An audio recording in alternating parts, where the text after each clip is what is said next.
Hi, everyone. It is Friday, May 1st, and I'm glad to be able to celebrate with each of you that it is a new month. And before we look ahead to what May is going to bring, I want to take a moment for us communally to reflect just a little bit on what we have just gone through in this past month, both the good and the bad.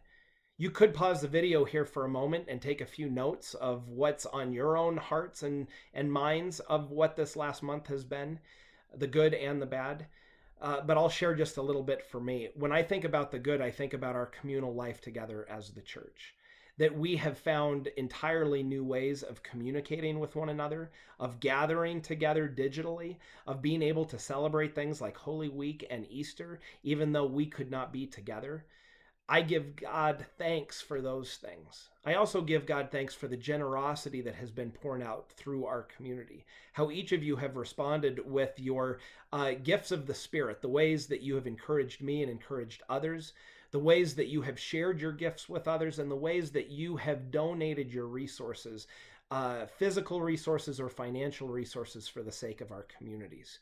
I give God thanks for each of your generosity as well. Those have been the good things. We have to acknowledge the difficulties, though, and how tiring this stay-at-home order has been, of which we still have another week left for those of us who live in the city and county of Denver or in Jeffco.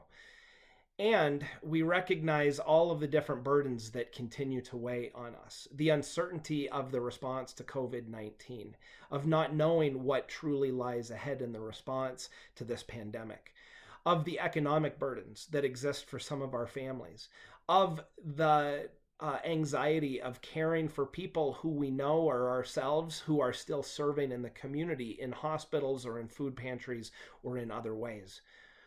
We know for many of us, the burden of being home and caring for our kids has been a challenge, of making sure that they're still engaging with schoolwork, even when they can't be together with their teachers and friends, of trying to work from home and balancing what does work and life as a family look like. And then for us emotionally and spiritually, we know that these times of uncertainty and crisis in our communities impacts each of us differently. And that there has been days where my soul is excited and days where my soul grieves deeply, feels depressed, and wonders what is even the benefit of getting out of bed. And I pray that on that full spectrum of where each of you may find yourselves today, that you can recognize all of those places of this last month of where you have felt deeply this experience that we are all going through. And I know that for many of us, rather than looking backwards, we would much rather look forwards. Is that we would rather look ahead to the hope that we have of being able to gather as a community again and get back to what we may consider a normal form of life. But not just me, other people have been saying this, is that we don't have necessarily a new norm or an old normal to go back to. But in fact, we're going to be creating a new normal for what life looks like in these weeks and months ahead. And that for us as a worshiping community, we know a few things already. We know that we will not gather for worship in person during the month of May. That has been a recommendation made by our bishop of our Rocky Mountain Synod, and that most of our congregations in the broader community are all planning to adhere to, as the safer at home recommendations from the state of Colorado really recommend still not having gatherings of more than 10 people. Out of abundance of caution for our community and for our neighbors around us, we are going to continue to hold to those orders.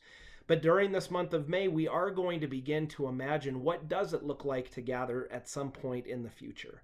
What are the plans that we can put into place for what those gatherings look like? And how can we do so in a way that honors two things: the safety of anyone who would choose to gather in person, and also the need that we have to be together in person, to be able to begin to share our lives face to face, even though it may be 6 feet apart or through a mask.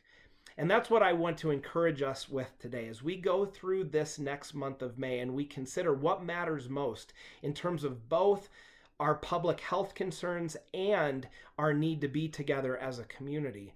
What does it look like to create our new future together as the church? One of those ways that we know will be a part of our physical gatherings over the course of the summer, whenever that may be, are masks. We know that that is the recommendation that we are all being given, to wear masks when we are together in public. And that is something that we know as a congregation we will encourage you to do when we do, in fact, have chances to be together. And rather than lament that fact that we have to wear masks on our faces, I believe we should have some fun with it, and that we should be able to share our personality and engage with one another, recognizing that this is for the benefit of others, and that we can celebrate who we are through this new thing that we are all going to be wearing on our faces.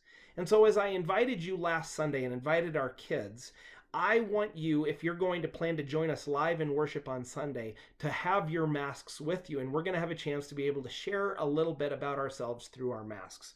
As I shared on Sunday, I got a new mask from my home state of Oregon that represents the university that I went to, the University of Oregon, and that allows me to be just a little bit excited again about a part of my identity and a part of something that I hope to be able to see in the future, which is the Ducks playing football or basketball, or students being able to return to campus to be able to learn again.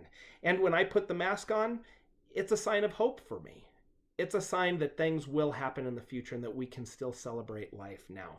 So whatever your mask may look like, I encourage you to bring it to worship on Sunday, and we'll have a little bit of fun engaging with this new way of life as we're preparing to, yes, some point in the future be back together again. Over the course of May, we will have many chances to talk about what matters most in these two areas, public health and in our communal need to be together. And we will begin to create together our new future as the church, not just for our own sake, but so that we as the church can continue to serve the needs of one another and of our world. May God's peace be with you today as we enter into this next month. Please reach out if you have any questions.